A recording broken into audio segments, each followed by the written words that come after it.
love-hate relationship with public speaking. I've always felt deep inside that I'm skilled in public speaking. It's something I like to do. I think I like that attention. I feel like I have something important to share. And then there's another part of me that hates it, where every time I get up there and I speak, I still get nervous. I'm afraid that people might judge me. They might think that what I have to say is dumb, or it's silly, or it's not very important. And in high school, in my sophomore year poetry class, we started doing poetry. And we actually had to share our poetry in front of everyone. And I had already liked speaking, but I had never shared a poem before. And it was very different, because I was sharing something that was very intimate to my life, and I was afraid. And I was shaking the whole time I shared it, but afterwards, this weird thing happened. I felt this sense of joy, of excitement to share something with people about myself. And I was like, wow, I love that. That was such a rush. I actually want to do that again. But then I was like, I don't want to do that again. That's actually scary. I never want to do that again. And so for this speech contest, for some strange reason, I just felt compelled to write something that was coming from inside of myself, where when I write poetry, emotionally, something draws out of me that otherwise wouldn't. So I just wanted to give that backstory before I share this poem. So this poem is called Conversation. Now, I realize that I'm conveying this message in an unconventional way. But spoken word gives me the inspiration to overcome my limitations and communicate in a more creative way.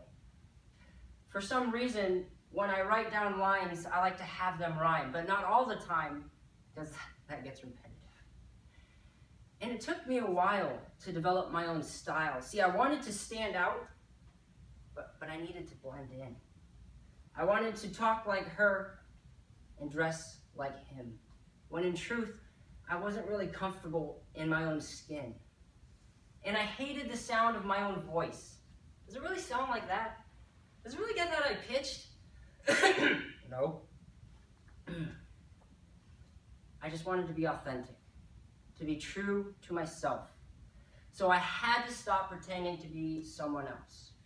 I realized that Toastmasters is like Baskin Robbins. It's like an assortment of flavors. But when I started coming, I was just trying to gain public favor. Every week felt like a competition. I had a chip on my shoulder and had something to prove. I just wanted to be the best, and I didn't even really know why. And it didn't seem to matter how hard that I tried. It was never quite good enough. I was on this pursuit of perfection, a constant need for self-expression. But upon reflection, I realized that I was chasing gold at the end of the rainbow, only to find disappointment. And so this podium became my platform. I wanted to master this oral art form, formulate my thoughts and ideas, express how I really feel. I just wanted it to be real, authentic. But there was this little voice in the back of my head that would speak to me. Robert, you have nothing to write that hasn't already been read. You have nothing to say that hasn't already been said. You think your thoughts are original? Your ideas unique? Your content is a joke, and your delivery is weak.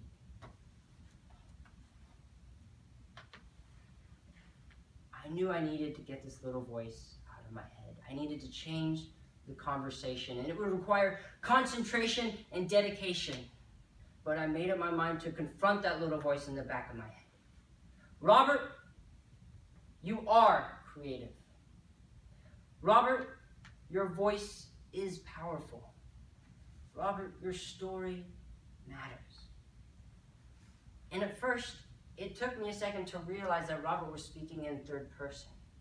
But I wasn't going to give up. No, we had to try. See, it was just me, myself, and I. And we were in a three-way tie. See, I felt like a one-trick pony in a three-legged race. And something, it just felt out of place.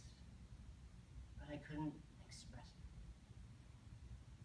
I know it sounds kind of funny, but I had to start talking to myself and start using this affirming language to rewire the conversation. See, my thoughts were tangled up in knots, tightening my creativity, my self-confidence. I just needed to get that little voice out. And I still hear that voice from time to time, whispering to me now in the back of my mind. And maybe you can hear that voice too. Maybe there's a little voice that speaks to you. Maybe there's a little voice in the back of your mind, and it's telling you, you'll never be as good as him, you'll never be as good as her. So just quit. Quit while you're still ahead. Let me tell you something. You are creative. Your voice is powerful, and your story matters. You don't have to talk like him.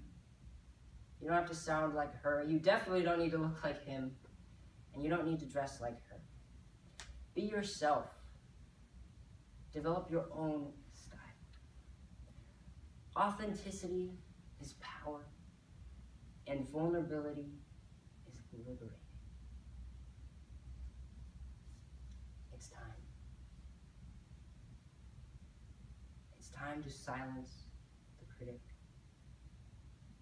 It's time to stop listening to that little voice in the back of your mind. It's time to change the